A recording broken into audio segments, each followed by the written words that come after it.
Thank you for joining us for another episode of On Patrol with the Suffolk PBA. I'm CJ Hunter, the treasurer of the PBA. I'm Tanner Brandemar, the sergeant at arms of the PBA. And today we're excited to have Dan and Danielle Moloney on with us from Moloney Funeral Homes. And we've done a lot on this show recently to highlight some of the local businesses that support their communities that they work in and support the police department that helps protect them and their workers. So thanks for coming on, guys. Well, thank you for having us. Thank you for having us. Yeah, so for our audience out there watching, tell us a little bit about Moloney Funeral Homes, where you're located, how many locations you have and such.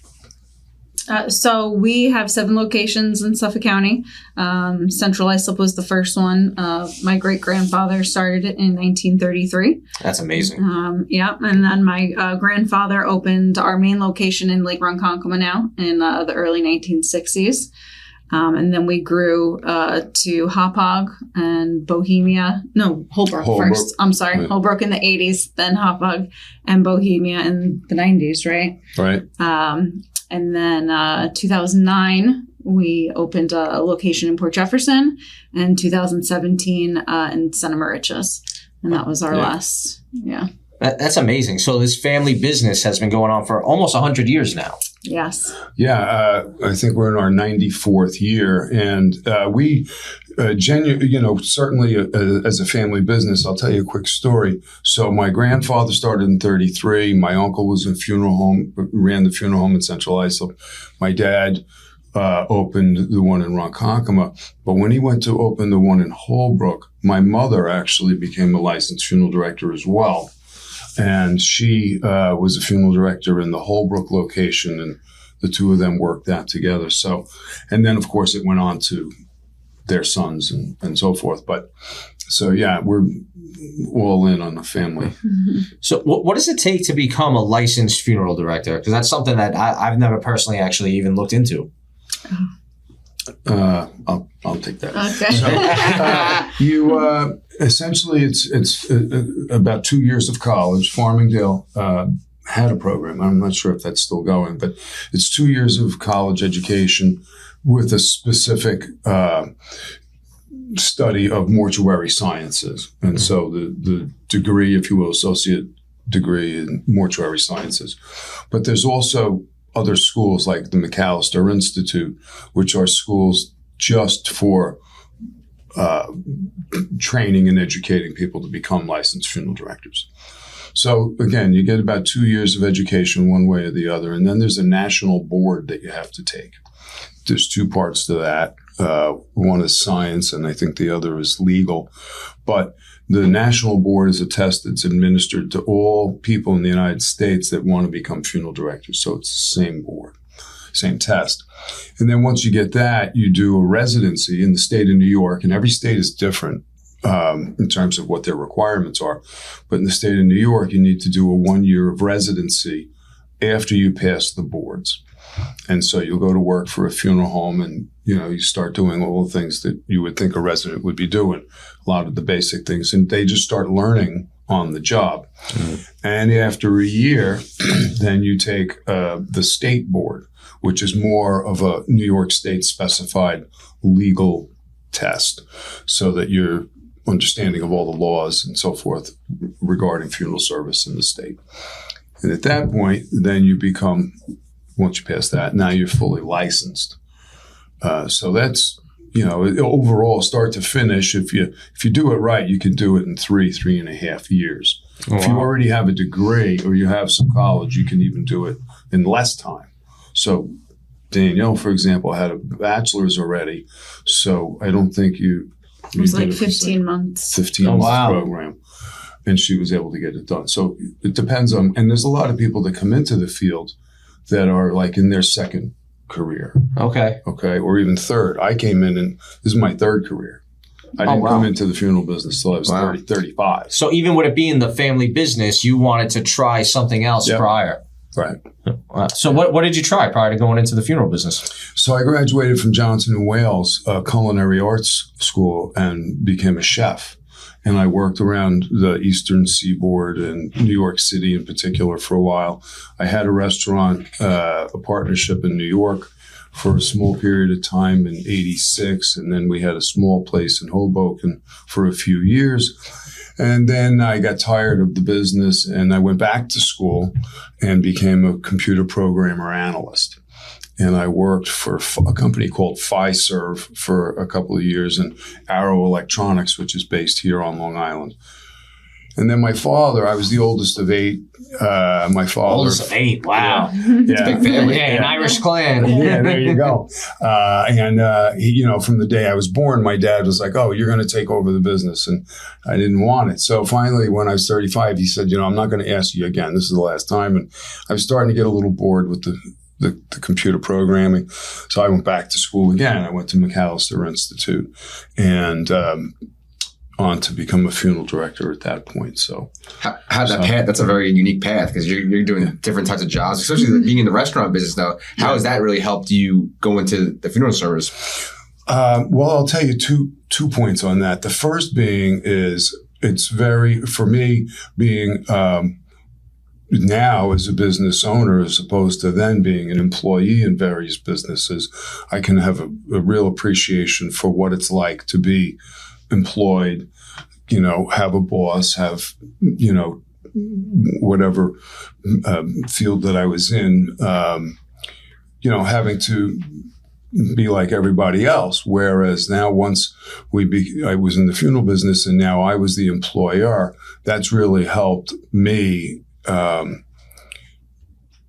in terms of how we work with our people, how we, having an understanding of what those people, people work through and their lives and that sort of thing. And it kind of is a bigger picture. Right. Being able to have that perspective. Yeah, absolutely. That's been very helpful for me, I think, over time.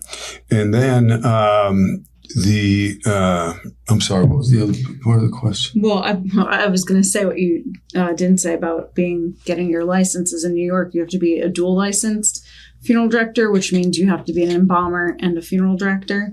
So some states you couldn't be one or the other, but here you have to be able to do both. So it's a lot. It's a lot tougher to carry that. And then there are continuing ed classes that we need to take. So every 2 years we need to renew our license, make sure we have enough credits for that. And I just mentioned that because I know a lot of people, they don't know and they find that interesting. They have no idea, the everything that goes into that. And the course seems a lot like becoming a doctor. Like the doctors do. It's very similar. I felt like it was very similar to nursing, right? You're taking all anatomy, chemistry, microbiology, pathology. I mean, because, if you're, an embalmer, essentially, you need to know everything that, a doctor would know as far as the anatomy goes. And so it's not easy. I find it interesting that different states have different requirements too. And doing the residency, like you said, you got to learn from somebody with experience. I find that part of it interesting because it's just something I never really thought of before as far as being in a funeral home. Yeah, every state has different laws about what can be done, what can't be done, the type of licenses that you can have. As Danielle was just talking about, we have a dual license. Some states have a split license. You can be just, say, a care center person, embalmer, or you can be just an arranger and director. Other states have different laws about pre-planning, what you can and can't do, selling insurance and that. So there's all kinds of nuances from state to state. But the general overall that kind of supports the profession is the national board. Right. So there's and so if we say I wanted to go to Florida, for example, I could go down there and I just need to take their state test because the national board's already covered everything else for us nationally. Okay. So it's sort of, you take the state test and you go on. So you mentioned pre-planning and insurance. What sort of options would there be for something like that? If you want to kind of plan ahead for, maybe mom or dad, you want to be you want to plan ahead. You don't want to come all of a sudden, 5 years from now they pass away and you're stuck with this big bill. You don't expect, you don't know what to do. That's exactly it, and that's what we tell people. You know, so in New York State, it's 100% trusted. So what that means is that all of your money when you pay ahead goes into a trust account. It's held by a third party. It's interest bearing, and there's no option for insurance. Like Florida, for example, where you can use insurance to fund the pre-arrangement. But, and every funeral home is different in how they work, what their guarantees are or their contracts. But for us, as an example, we do, we'll meet with families and we'll lay out, go through all their options. This is the pricing, work within their budget, and then say, okay, if it's paid in full within the year, so they can make monthly payments, however they want to do it, we guarantee our charges, the funeral home charges. And we're able to do that because the money, again, goes into a trust, which is interest bearing. And it really is beneficial because not only does their children or whoever's left behind have to worry about how they're paying for it, but the cost from, let's say, 10, 15 years ago to now, as you can imagine, is, it can be a big difference depending on the services. Yeah. So it's, and I give a lot of pre-need presentations. We go into libraries and chambers and things like that. And I find that a lot of people just say, oh, my kids will take care of it. I have money in the bank. Oh, I have insurance, this or that. But it's not always that simple because if he passes away, well, my name's not on his bank account, right? So how am I getting the access to that money? Sometimes these things take a year to work out. Exactly. So here's the premise that I pose to people because I think people can understand it. So if I said to you, listen, I want you to make decisions that may run $10,000 to $15,000 at a given time, but I want you to do it on the day that you are the most grieved and upset, or one of the most toughest days of your life. That's the day I want you to make these decisions. You would say, well, why would you have somebody do that? And that's what pre-planning, and again, there's pre-planning and then there's prepaying. But even the pre-planning part, it's like, look, all right, here, this is where I want to be buried, and this is this, here's my insurance, whatever it is. But to leave all that to your family, to figure it out and deal with it the day after you passed away, they'd say, well, there's got to be a better way. And that's what we're big promoters of it because we see it every day. And when a family comes in and says, oh, I'm so glad my mother planned this all out, it just makes the whole process, the whole time easier. They can focus more on their family, their grief, those things that are important, and not be concerned about the finances and not be concerned about some of the minutia and the details that go into that.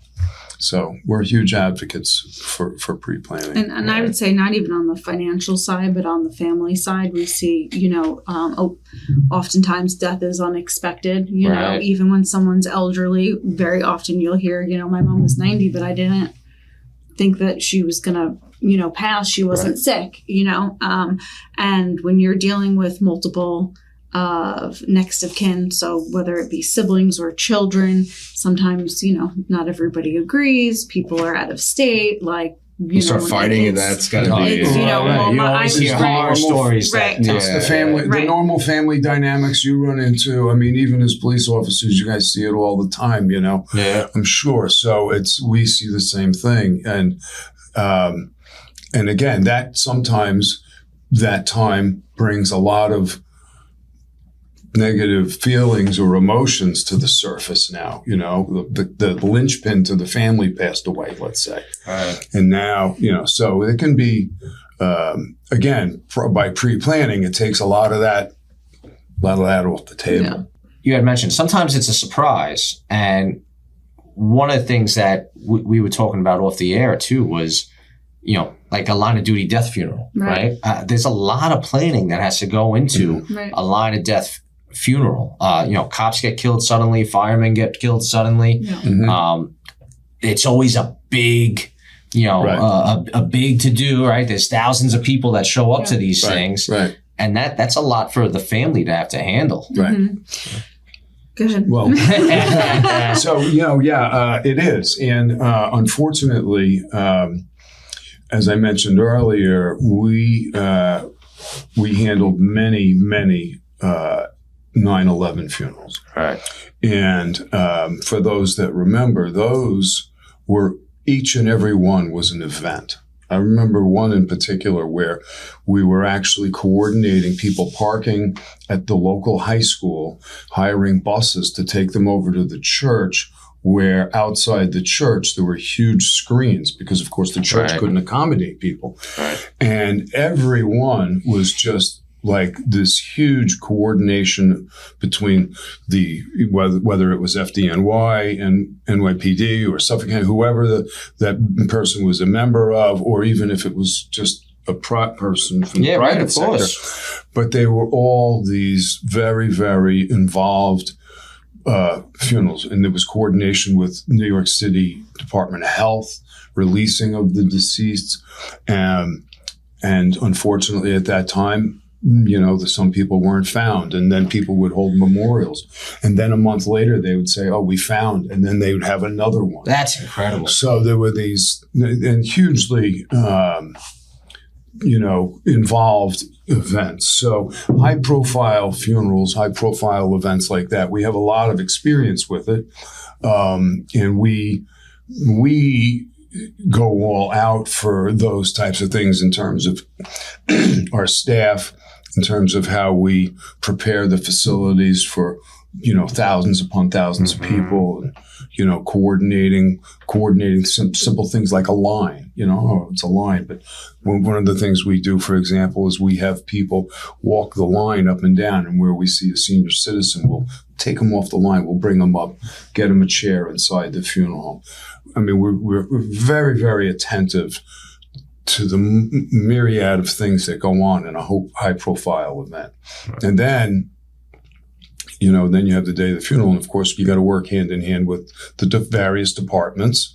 You have police escorts, maybe you've got the fire departments hanging flags, and I mean, there's a lot to it. But I will tell you that one of the things that we've seen over the years with the events is how the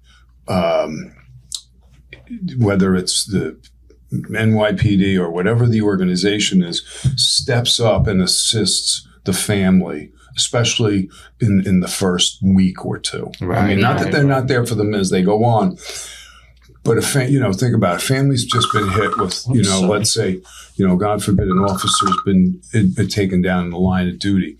That family is beyond distraught. But so they get the support. And as I said, we've seen this from all departments, the support that they get from leadership and from the rank and file and from everybody is just really incredible. So that kind of helps in pulling it all together.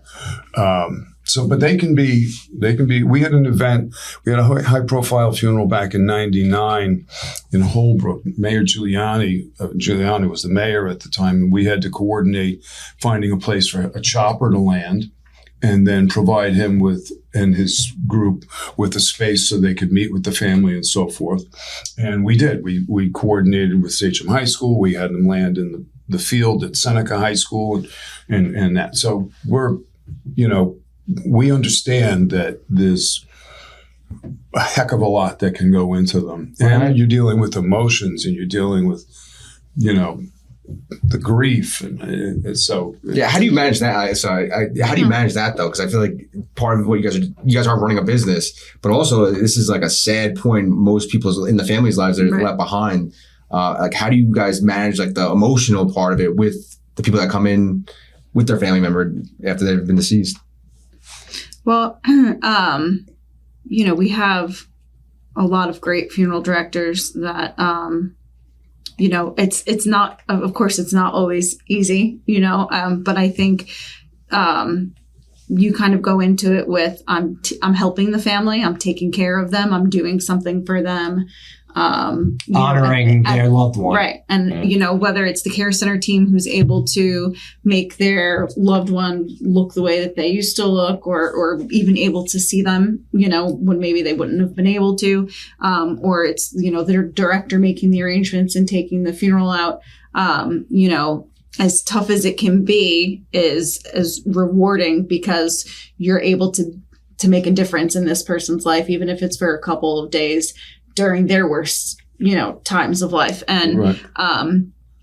There have been some, and, and sometimes, it's kind of like what they say about like the doctors, you kind of, have to walk that line. You can't get too attached, but, there are some families that I think, I would say even not just the directors, even some of the staff that you kind of stay in contact with long after, especially depending on the size of the service. Something, very big like that, where you're working, like a line of duty, or where you're working so closely with the family because you're coordinating such a big funeral, you tend to, have get more close with them. Yeah, you get close. But the thing I think that funeral directors in general would say is, this is people that need our help.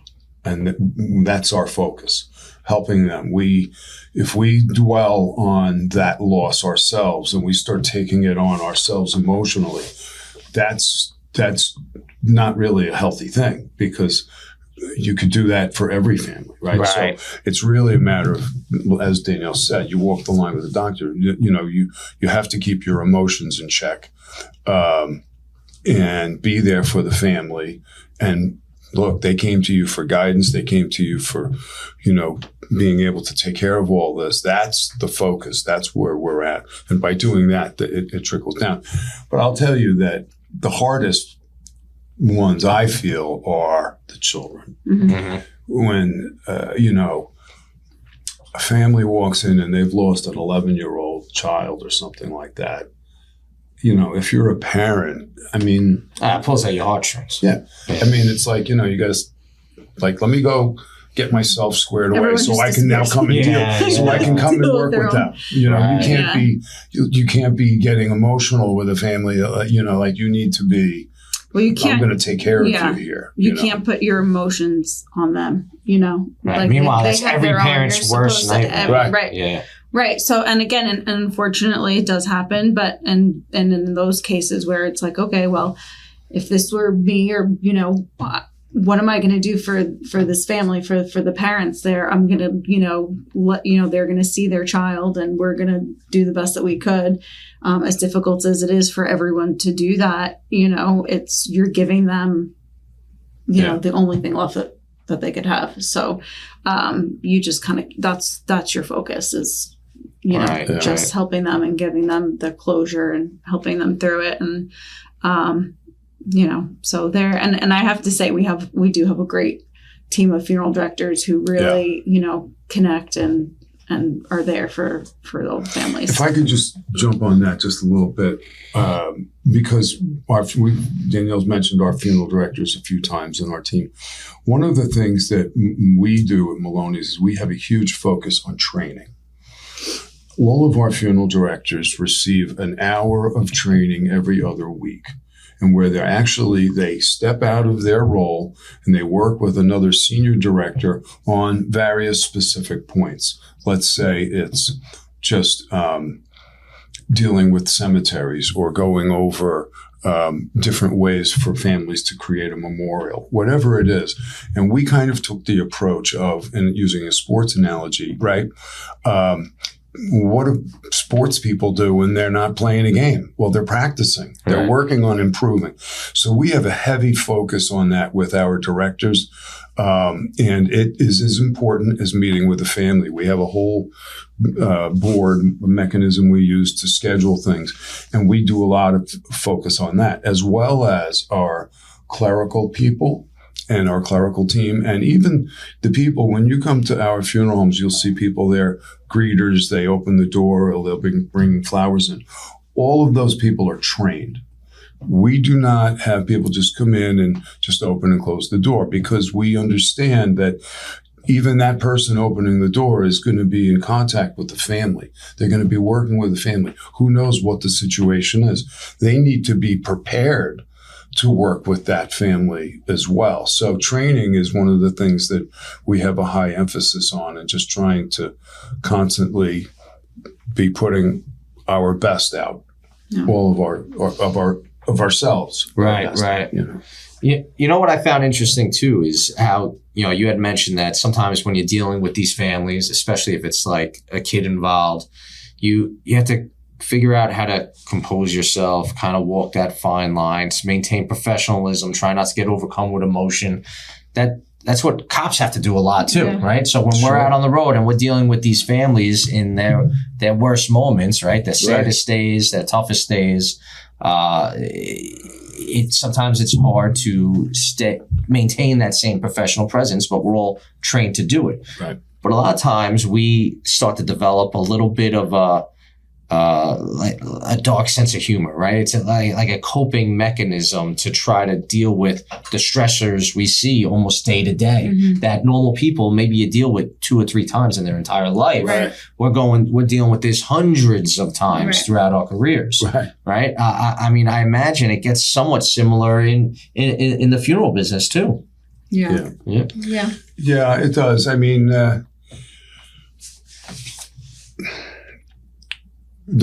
so I mentioned earlier I was in a different profession, right? So when I came into funeral service at 35, one of the things that struck me the most was, when you're, let's say, when I was doing programming, right? So there were the people that I worked at the company, let's say when I was at Arrow Electronics. So you're surrounded by coworkers there, and then you have your family, and then you have your social circle, your friends you've had all your life, whatever it is, right?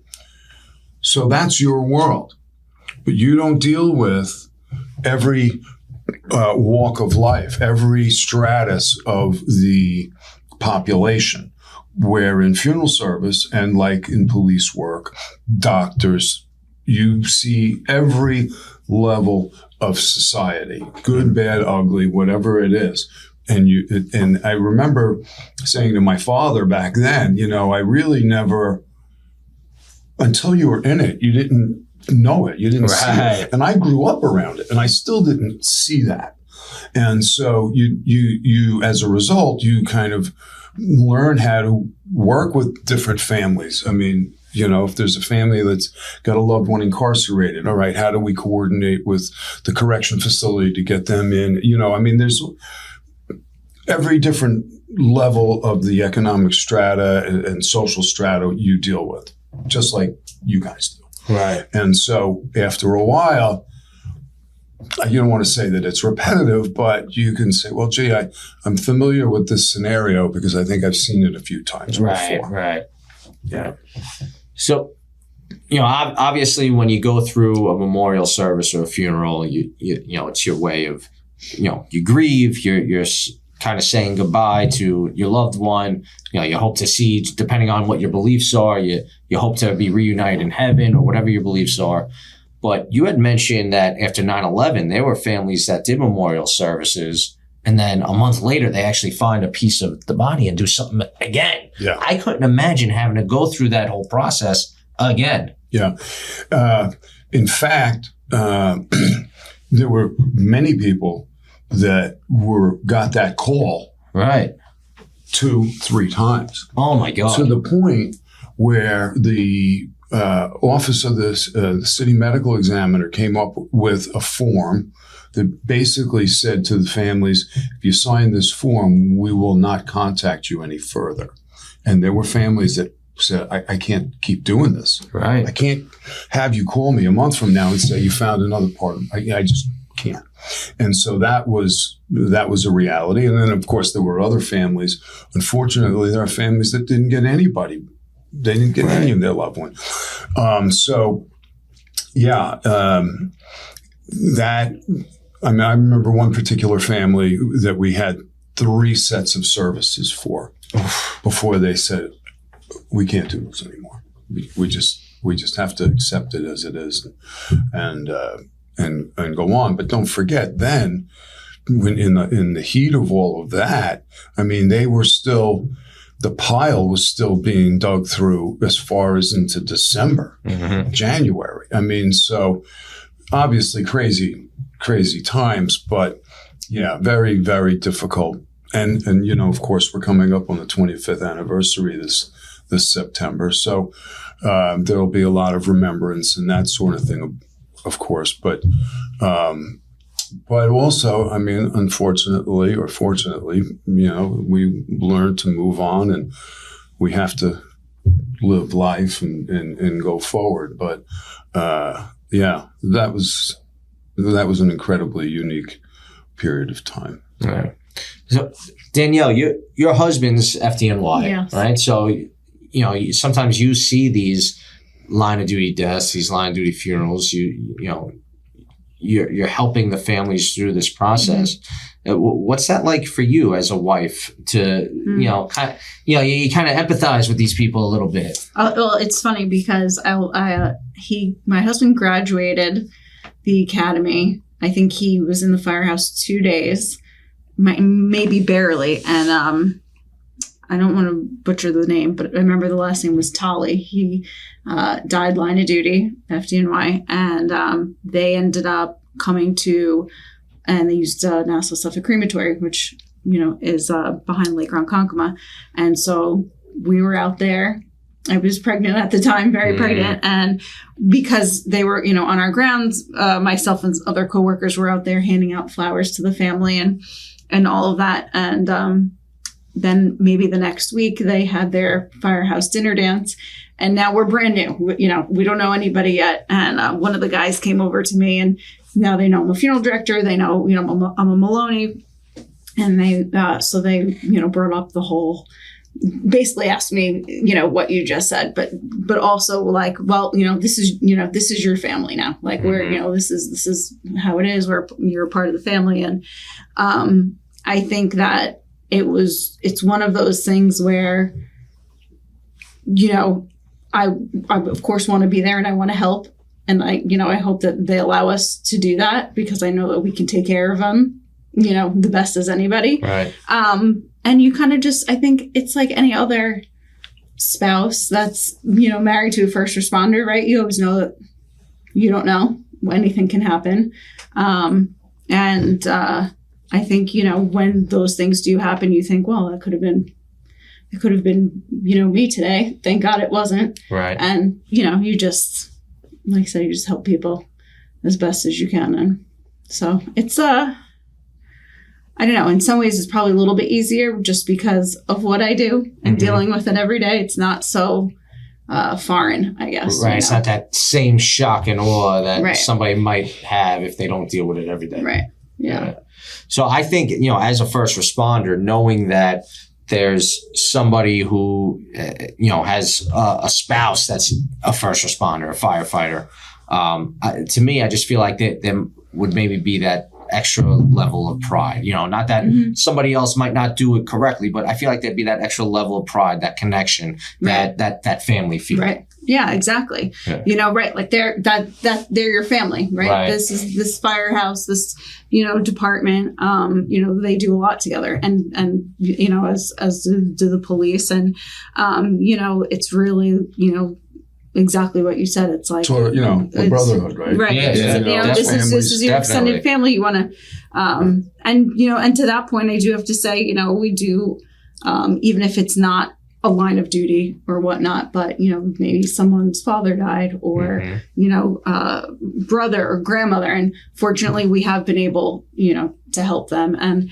I think it does give people comfort when they know somebody, right? They feel like, okay, I'm not dealing with this with a stranger. I know her. I work with her husband, things like that.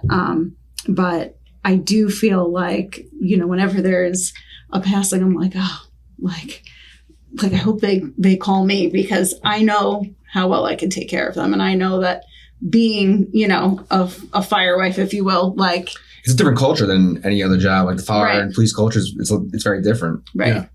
Right. And you can relate. So again, if a fireman dies and it's his spouse, well, who's going to relate better to that than some of that experience Right. in their own life. Right, You know? exactly. And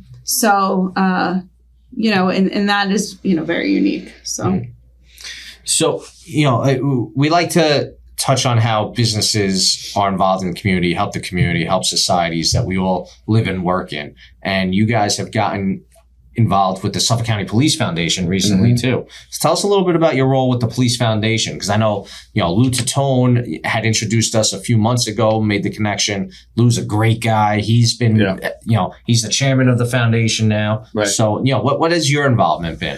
Well, Lou had reached out to us, I guess about 2 years ago now, and the board, the foundation was just new.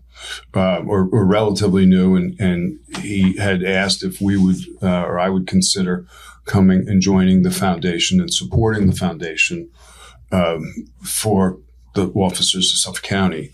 And again, it's certainly for us, it's an outstanding opportunity for a way for us to give back to not only the police department, but give back to the community and support the things that the foundation does. And Lou, as you said, Lou is great, and he's the perfect guy in the role, I believe. And they're very good at identifying some of the needs of Suffolk County's police that are not being completely or fulfilled by the county for whatever the reasons are. Maybe it's money, whatever it is. So when they identify, for example, the Narcan testing equipment that we gave, I think it was 7 units about a year ago. Yep. That was something the county, for whatever reason, wasn't able to provide, or maybe not in the timeline they wanted it. That's not for me to say, but we took advantage of saying, hey, this is a need that these officers really do. They need this because their lives are on the line here with this fentanyl and things like that. I mean, we're not talking, we're talking about an age of drugs where, you go into the room, you could be intoxicated by it. You don't know. So, and again, it's those types of projects. The gun safes we did, we donated gun safes to the recruits that graduated a couple of months ago, or that are graduating, so that when they're at home, they have a place to put their service revolver, so that it's locked up and safe in their home. Right. And, being a part of the foundation and being able to help grow the foundation and bring people together to support these important things that are of benefit, not just to the police department, but to the communities and the people of Suffolk County. I'm very proud and very honored to be a part of the foundation and doing that. And we continue to grow the foundation membership and so forth. And, we have some grand ideas. Lou obviously would be the guy to talk to about that. But for example, I know we're looking to enhance or create a better training facility. Yeah. So again, these are things that I think are clearly needed, and the foundation provides an alternative or an additional way for people, the county, whatever, to help facilitate some of these things that it all can't fall on the county. I mean, the county has obviously a multitude of responsibilities as well. So yeah, I was honored to be asked to be on it, and I'm really proud of the work that I've seen done already and where I see this going.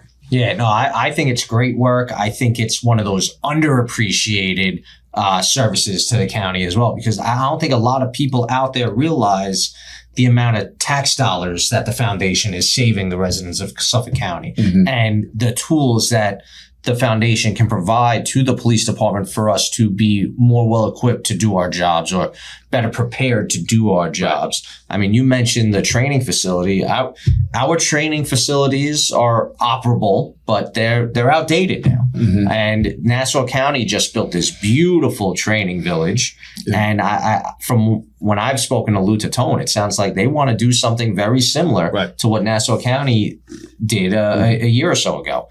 So having something like that to better prepare our cops for being out there in the field, I think that's phenomenal. And I think that's going to be a great service to our community and county. Yeah, I think so too. And if you just take a step back and you think about the different ways that you all are dealing with crime and so forth, and how much that's changed over time, even just due to technology. Right. Right. I mean, drones, for example, drones can be a real headache for you Yeah, guys. no doubt. I mean, there's just, so to have a up-to-date training facility that you can train with today's challenges, Mm-hmm. I think is certainly, I mean, how can you not? Yeah, right, It's- exactly. It has to be. Right, exactly. And, you had mentioned the TrueNarc machines. Mhm. Those things are great because every few months you hear about a cop somewhere in the country coming in contact with fentanyl and overdosing right there on the road just because he touched it with his hands. Yeah. It's crazy. It's crazy, right? Right. There are cops that have passed away from this. There are Yeah. cops that were near death.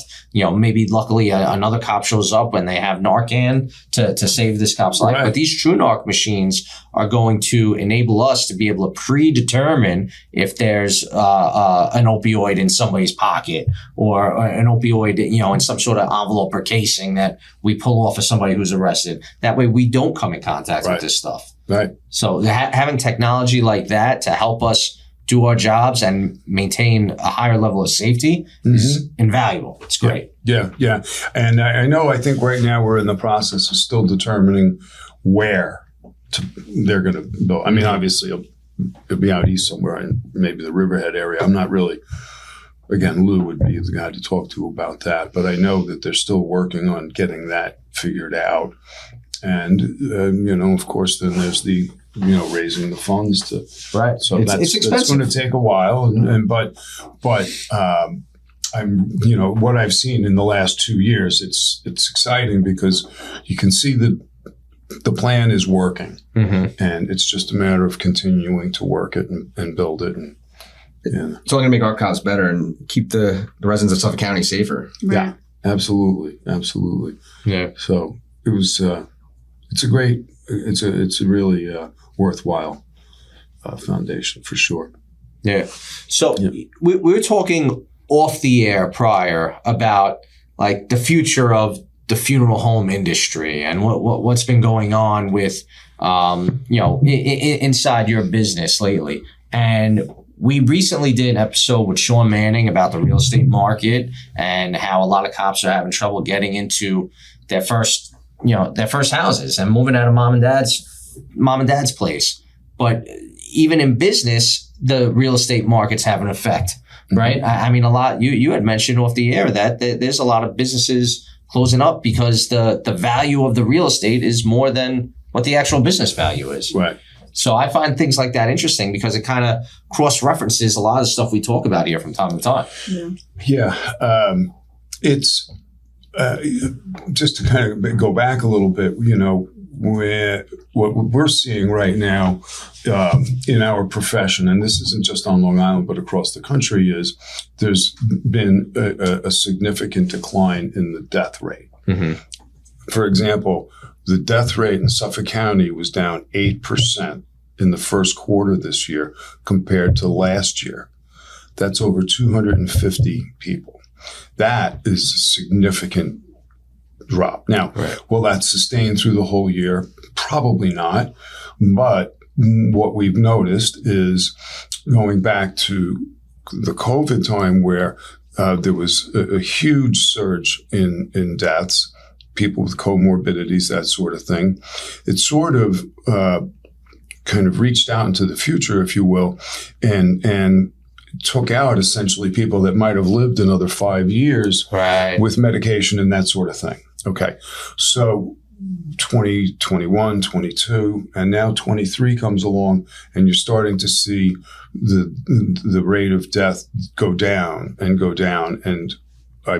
we're not sure. And people, again, in the profession will say probably another year or so before you start to see the effect of the baby boomer generation starting to pass on.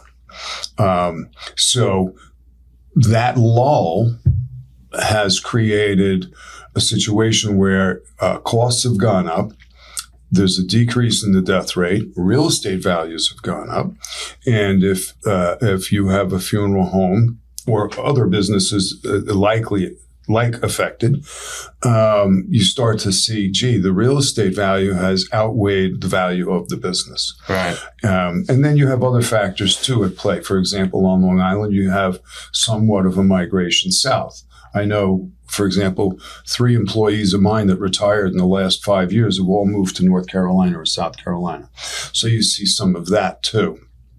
So what does that mean for the funeral profession on Long Island? Well, there's certainly going to be funeral providers here on Long Island. That's not going to be an issue, but the smaller funeral home that you might have grown up with in an area may go away simply because of economics. Right. And so, but we do expect, certainly, it's a numbers game, right? The population, we all know the baby boomer generation is the largest demographic of population in the United States, and now they're starting to move on in years. Right. So, it's not pie in the sky. It's like, eventually the numbers are going to start to produce and people. But and again, you have everybody living longer, right? I mean, the generation that before us, the baby boomer generation, a lot less cigarette smokers. They go to the gym. You can get a hip replacement and be out playing tennis in 2 weeks. Yeah, right. It's just, right. really. So all of these things that we have available to us at this period in time wasn't available 20, 30 years ago. Yeah. And then advances, in cancer medicines and all these things, which are wonderful, but it's pushing what, in 2005, the projection was, 2025, you'll start to see an uptick. Well, COVID messed with that a little bit, but the reality is it's even farther out than that because people are taking better care of themselves and living a healthier life and that sort of thing. So that's a good thing for us as a population. But it is harder for smaller businesses, family-owned businesses or whatever, to keep up and compete. So then when you say, okay, now's my time of retirement, I want to sell my business. Well, your real estate's worth more than the business. That's, unfortunately, we're seeing that periodically around the island and across the country, really. Yeah, right, It's not unique to Long Island. Right. Yeah, it's one of those things where it's good that people are living longer, but it does change the whole trajectory of what some business models would be. Maybe if you set a plan for 20 years ago when you couldn't predict COVID, Right. you couldn't predict the effects 5 years after COVID. Right.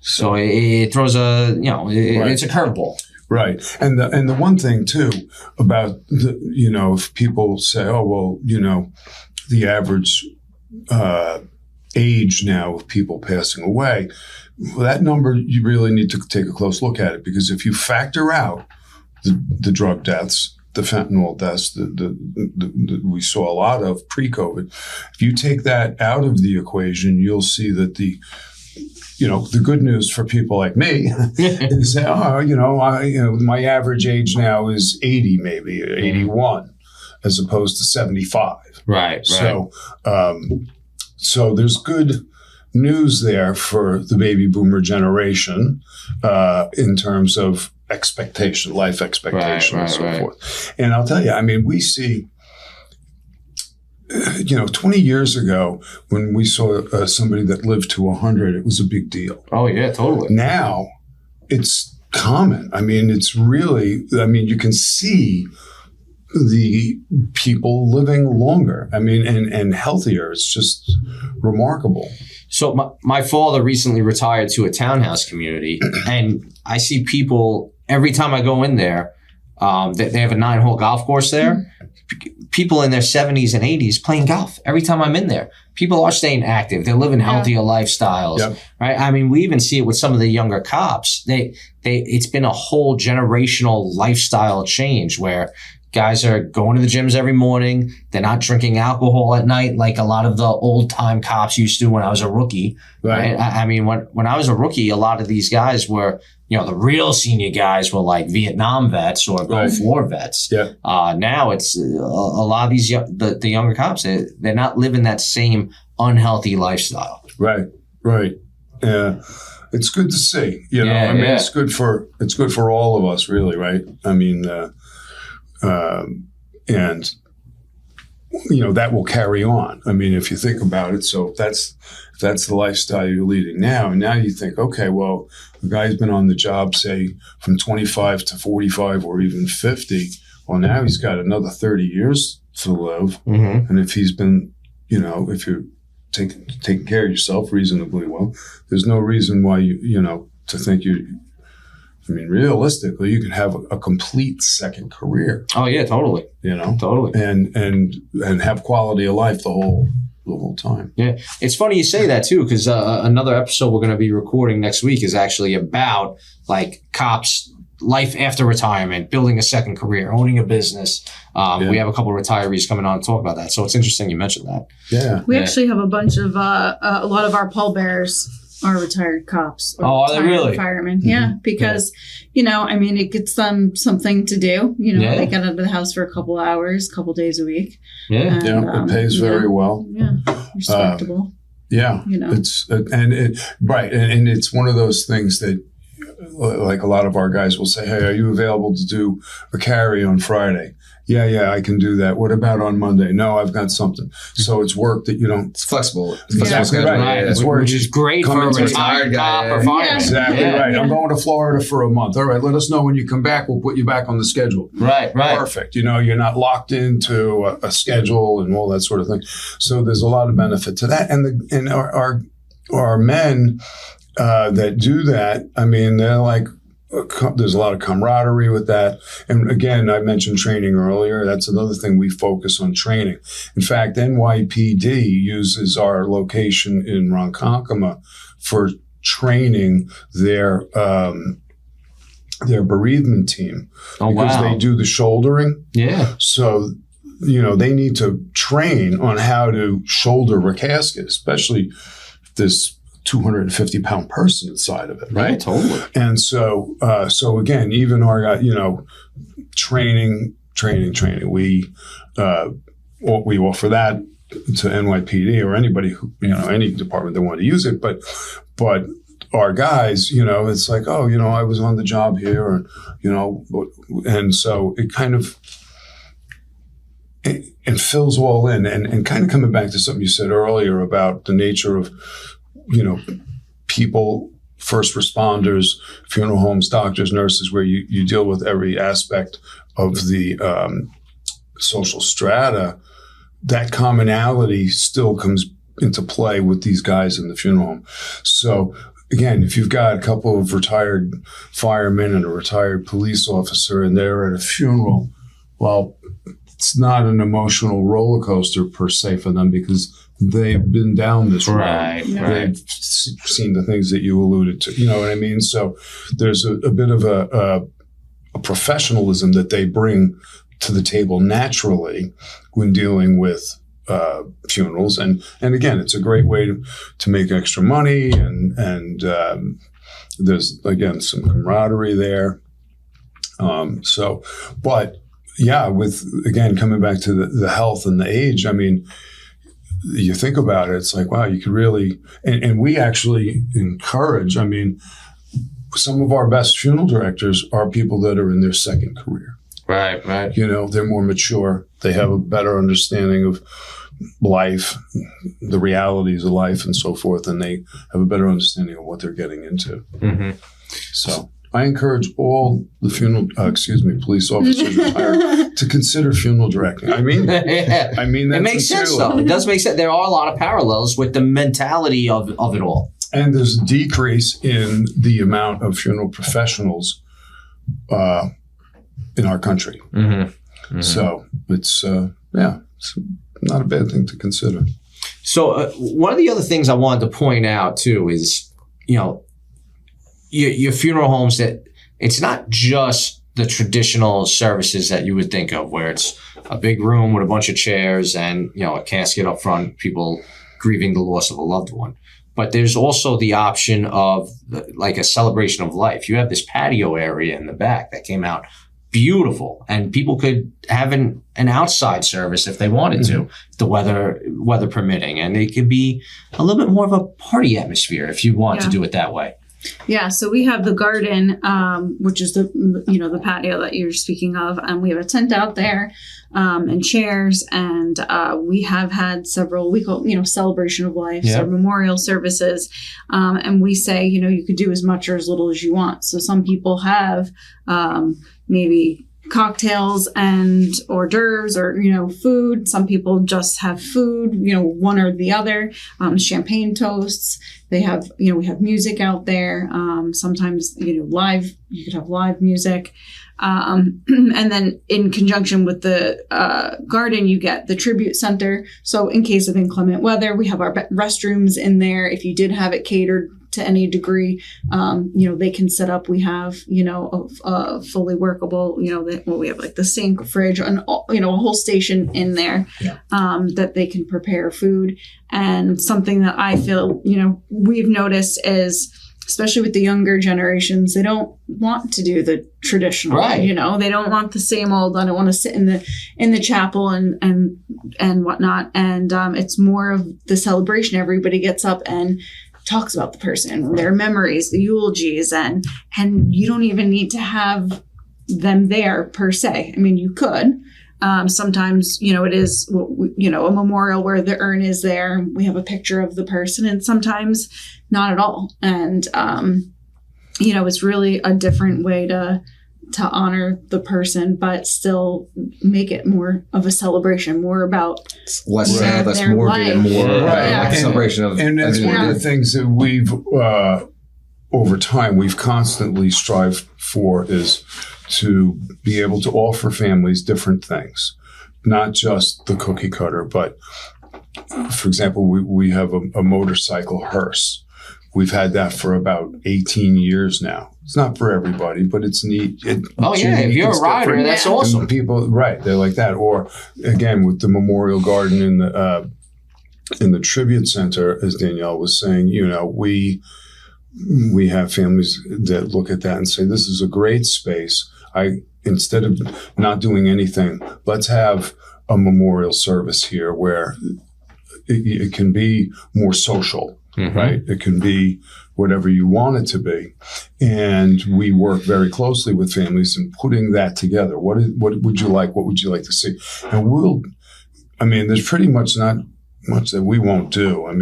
As far as what we can bring to the table for families. And we'll sit with a family and we'll talk about the life lived and what was the fond memories, what was important, and try and incorporate some of those things into the service for them to make it meaningful. Right. It's really, when we hear people walk away from these services and say, "I want that," then we know, okay, we're on the right path here. And again, it's not for everybody, but it's a matter of options. Right. Who could argue with more options? Right. Yeah. Well, I want to tell a quick story about the one that we had. So, and touching on the pre-arrangement, this gentleman made his pre-arrangement, which gives you the time to really think about, right? Like, hey, I want to be out in that garden, or I want this, or I want that. And going to the point of, we'll accommodate anything that we can, legally and within, the limits. This gentleman wanted to be the bar. So he wanted everyone to have a drink on him. And he had a whole picture drawn up of the chapel, how he wanted the chairs. So not your traditional, again, caskets in the front, chairs are in the back. He was in the center of the room. The chairs were all circular around him. And he had ordered a piece of plexiglass. Like 1/2-inch plexiglass. Yeah. And he had us take the lids off the casket. Wow. And he put so then he was down in the right, casket. so you could see right and through it. You could see right through it. And he had a bartender come in and it wasn't like this rowdy, sort of Not thing. at all. It was respectful. It was done very well. And, everyone came in and they had, a drink on him. He said, I want everyone to have a shot of Patron on me. And so on the glass were little shot glasses of Patron, and people would come and take it. Wow. And it was such a hit. People, because for us, we had never done something like that. And we said, yeah, we can make this work. And when we were doing it, our staff and all of us were like, this is really different. And so then there happened to be another funeral for a fireman, in fact, going on the other side of the building. And then they started coming over because people were like, come here, you got to see this. And, but yeah, so, really, we love to do things like that, right? Because it's different, it's memorable, it's really honoring the person. That was what he wanted. Yeah, that absolutely. was him, and it doesn't have to be so cookie cutter. And for some people, that's what they want. They want, my 91-year-old grandmother is going to be traditional, visitation, Catholic mass, all of that. But for some other people or younger, the younger generations looking forward, it doesn't have to be so, That's going to be risky for you guys to do something like that as well, though, because if it goes the opposite way, then maybe it doesn't work out as well. I feel like that's kind of a cool thing about what you guys, because you're saying you're open to all these ideas. Yeah, you're willing But that's like way outside the box of what I would normally expect. Like I've never been to a service like that. Right. Yeah. Well, I mean, we don't serve the alcohol, and we don't.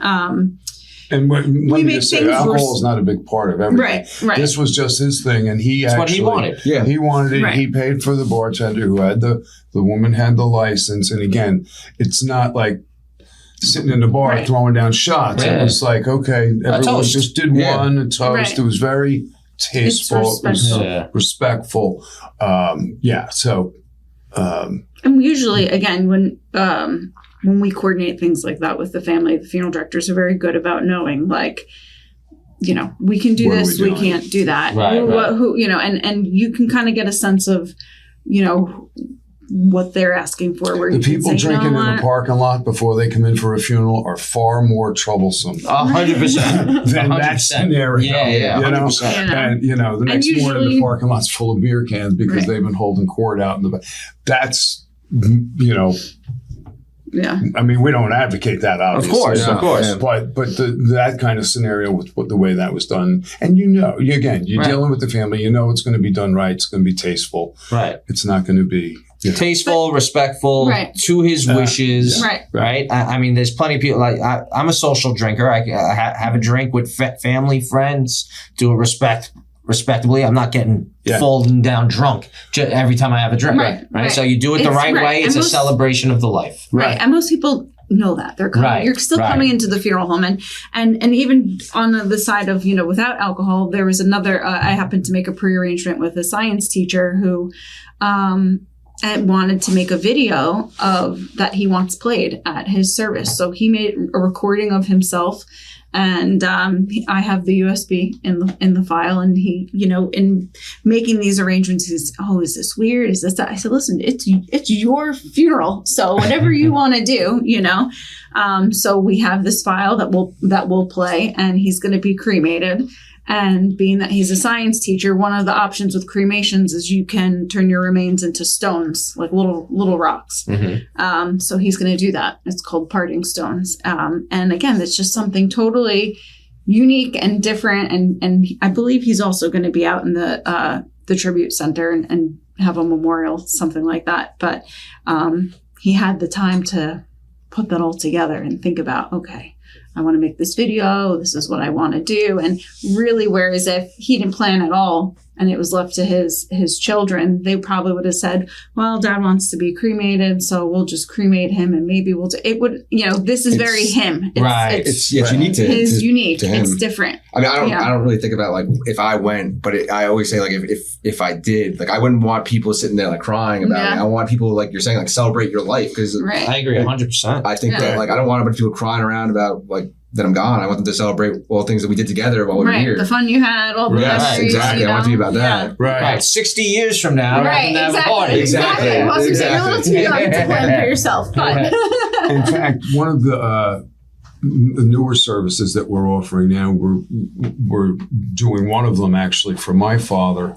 So my father passed away 25 years ago, August 26th, and so. He was young, though. He was only 63. And there's a lot of people around today that I see all the time that say, oh, I remember your dad. I remember your dad. I remember your dad. So we're we're having a private party for my father on the 26th, on the 25th anniversary of his passing. And we're inviting some of his friends and so forth from that time. Again, we're going to hold it out in the garden. Mm-hmm. It'll be in the evening. And it's just more a matter of coming together to remember him. 25. Right. He's been on 25 years. And so people are intrigued about that. Oh, I'd never thought about doing that. But when you start thinking or talking about people that have passed on, and you're in a circle of people, oh, I remember when he did this, or I remember, all those things. This is sort of like another way of saying, hey, I want to remember him, but it's very light. It's very uplifting. It's not the grief anymore. We've all accepted the grief, the bereavement, all that's set aside now. And so we can, really sit around and tell stories about, well, I remember this time and I remember that time and so forth. So, yeah, no, I think that's great. I think it's awesome that you guys have different options for families to choose from, or even the people themselves if they pre-plan appropriately.